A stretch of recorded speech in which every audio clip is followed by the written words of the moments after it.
If a tree falls in the forest and there's no one around to hear it fall, would it still make a sound? Now, that's an interesting question that a lot of people ask just to describe the fact that if there's no one around to applaud you, if there's no one around to see the things that you're doing, is it still meaningful? But I'm here to talk about the physics aspect of that question. We know for certain that it still makes a sound because we understand the physics of mass, of gravity, of the texture of the surface of the ground, and of course, distance between where the tree is falling from and the ground. All of these kinds of things were made possible because early physicists formulated various theories across various fields and disciplines in physics. These people were able to do these things because of the kinds of learnings and materials they were exposed to. Hi there, my name is Aristotle, and I would love to welcome you to this episode of Beyond the Metrics. In this episode, we're going to look at education and the possible ways in which we can re-educate our education systems. Now, back in the 1600s, when Sir Isaac Newton was a young man, people were exposed to varied types of learning, things like philosophy, astronomy, physics, English, economics, rhetoric, and that kind of stuff from a very early age. And they were encouraged as much as possible to learn all of these things and become proficient. So, Sir Isaac Newton is known as a polymath. That's someone who has mastery in various subjects and is able to apply that mastery in solving difficult problems. Now, because of the kind of things he was exposed to, that's exactly why he was able to do the numerous things he was able to do even before he turned 26. So Isaac Newton had already formulated the universal law of gravity, laws of motion, invented differential calculus, and a ton of other wonderful things because he let his mind roam free, but subject to the knowledge that he had gained from varied fields. However, if you compare that, or rather contrast that to today's education and look at how students are put in either science class or art class in most schools in Nigeria and in various other places, it's the same thing. Once you begin to see that a young child has some proficiency or interest in a field, there's a tendency to push that child into that field and surround the child with only materials that talk about that particular field, thereby giving the child tunnel vision and enabling the child to become super good at just one thing. But that kind of knowledge creates experts that are sorely limited in the sense that they know so much about one thing, but then their exposure to other aspects of life is just up in the air, like it's like smoke. It doesn't really make any meaningful sense. And so, because of that, problem solving is something that they struggle at. Problem solving is something that requires one to pull on various aspects of knowledge, various fields, various disciplines. But when people are exposed to just one path, one aspect of life, and told that they can become super proficient, they do end up becoming super proficient. However, things like problem solving begin to lack in their lives. And of course, people like Sir Isaac Newton would always be celebrated as far beyond the kind of knowledge that we see in this day and time. However, it's not meant to be so. There's still, in fact, we have way more of an advantage right now because we have the internet. A child as young as 4 or 5 can go on the internet and explore, research, and find out so many other things about various subjects and apply that in his or her daily life, in problem solving, in thinking, thought formulation, and all sorts of things. However, the problem is because, or rather, the reason why this doesn't happen is because they're exposed to knowledge and forced to enter into a tunnel where in which they just learn a particular set of things and then are told to become experts in that thing. So become a doctor and know only things that surround the field of medicine, or become a lawyer and know things in that field, or a computer scientist, or whatever the case may be. Usually proficiency is encouraged in just one aspect, and then of course people are encouraged to learn about other things, but just for the sake of conversation, so you don't just seem dumb in a social circle, but not for the sake of actual proficiency. People like Sir Isaac Newton, for instance, I'm just going to use him as an example. He was proficient in the fields of astronomy, philosophy, economics, physics, mathematics, of course, and a ton of other fields, and he did well. He was well known in each of these fields. And he had the same kind of brain that every one of us has. And he was a young man when he began to do well in these fields. The reason again is because of the education system. As at that time, people were encouraged to learn things like philosophy, to learn things like rhetoric, to learn things like logic, things that actually help with problem solving. But today we have a society that is rushing to use every tool at our grasp to solve problems on our behalf. And then our brains are taking a vacation, and we steadily are eroding our critical thinking facilities, or rather faculties. And it just ends up becoming this mess of things where in which the average young person knows how to use a ton of tools, except of course their primary tool, their brain.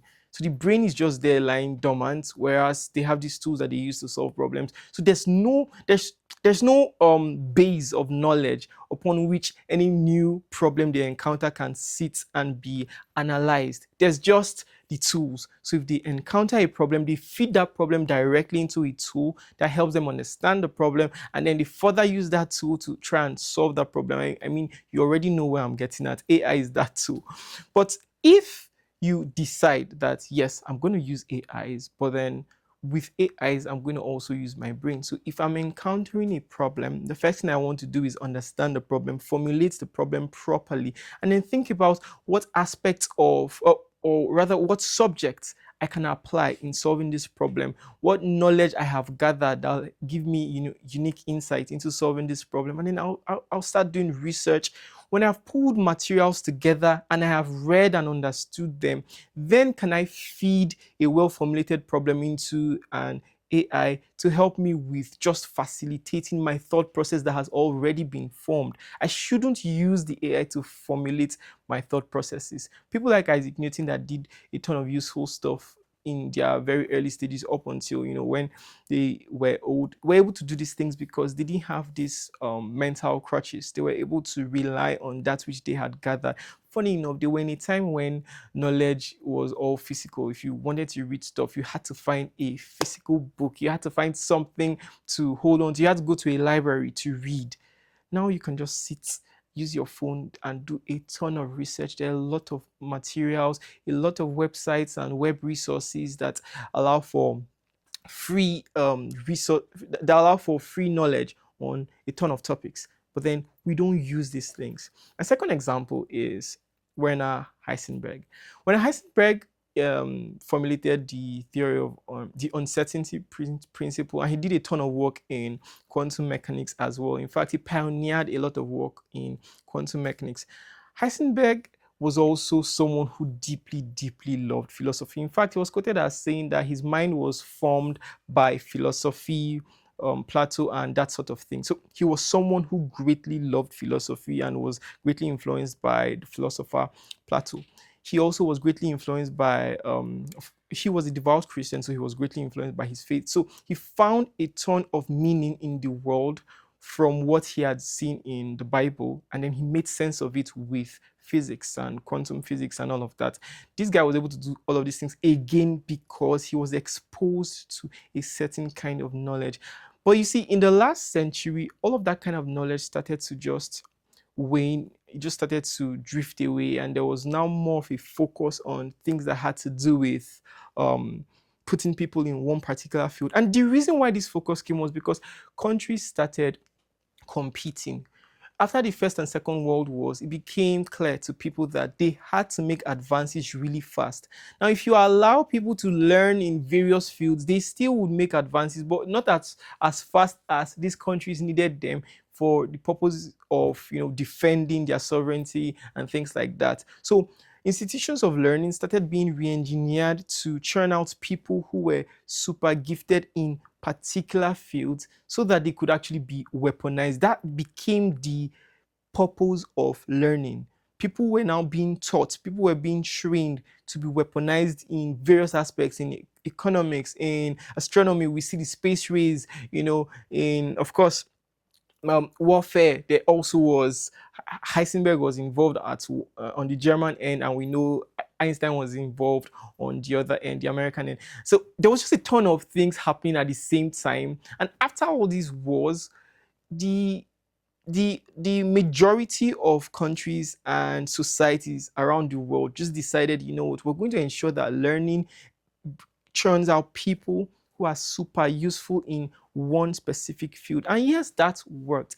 However, what that eventually caused was a great reduction in our capacity to perform critical thinking, critical analysis, problem formulation, thought formulation, and things that actually bring meaning to life, things that cause great advances. Imagine having a mind like Sir Isaac Newton in this day and age. Imagine what such a mind would do with the powerful tools that are available to us today. However, that may just remain in the realm of imagination if we don't re-educate our educational system in most places. And the aim of this re-education is to be able to create people who, by age 18 or 20, they are already polymaths. They already know about a lot of fields and they know it very well. They're able to use it for problem solving. They're able to use it in various aspects of life and eventually just make life better for every single person they meet.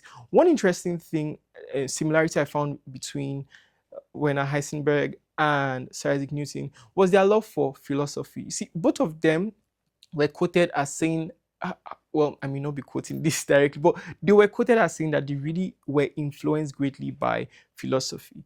The thing about philosophy is that it asks the useful questions like, why is this so? And what is this all about? It asks meaningful questions about the nature of life, the nature of various concepts in the world. You know, when you ask such questions and there is no immediate answer, there is that urge and desire in the average human mind to want to come to an answer. And so you would use the tools available at your disposal to try and resolve that. That's what happened with these two great minds. However, in this day and age, very rarely are children exposed to philosophy. People are afraid of children asking such questions. So they would rather want children to just be children alone in a particular mindset of learn your ABCs and things like that. And then when they are adults, they've lost interest in things like this. There's no time to pick these things up again because, well, life has started. They need to make money to look after themselves and their families and things like that. But if these things were introduced at the very early stages, children were taught to ask the meaningful questions because children naturally are already curious. So what if we helped their curiosity become more organized, help them ask structured, curiosity-driven questions, questions that actually seek to find the meaning of various concepts that are currently, poorly understood. Thinks about the universe, thinks about daily living, thinks about economics, astronomy, whatever it may be. Let it be philosophy driven. Let it be driven by a need to understand the nature of things and the reason why things move the way they move. I believe very strongly that if we started our overhaul of the educational system with things like philosophy, rhetoric, logic, and things that are practical for developing a mindset that is actually in the sense of a polymath, I sincerely believe that will churn out very great minds. Minds that will not be poorly affected by AIs, but will rather use AIs as tools to, supercharge their already existing brilliance and critical thinking faculties rather. And so I'm encouraging every single person listening to me to rethink. If you already have a child, rethink the way you're educating your child. And well, if you're still young enough, you should rethink the way it really doesn't even matter your age. Just rethink the way you consume information, rethink the way you think about your brain, the limitations you've previously placed on your brain as a result of society telling you that you have to be proficient at one thing, you have to focus on one thing to be really great. I wanted to rethink all of that and think about these great minds like Einstein, Isaac Newton, and even the Indian philosopher Rabindranath Tagore. That was another interesting polymath who influenced Heisenberg greatly. He also influenced Einstein, to some extent. These were guys who sat down and thought. They actually used their brains properly. They'd rather think about a problem for an entire year than jump into a solution after thinking about it for 20 minutes or 1 hour. They'd spend their time really absorbing the various facets of the problem to understand it from every single angle so that when they get into problem solving,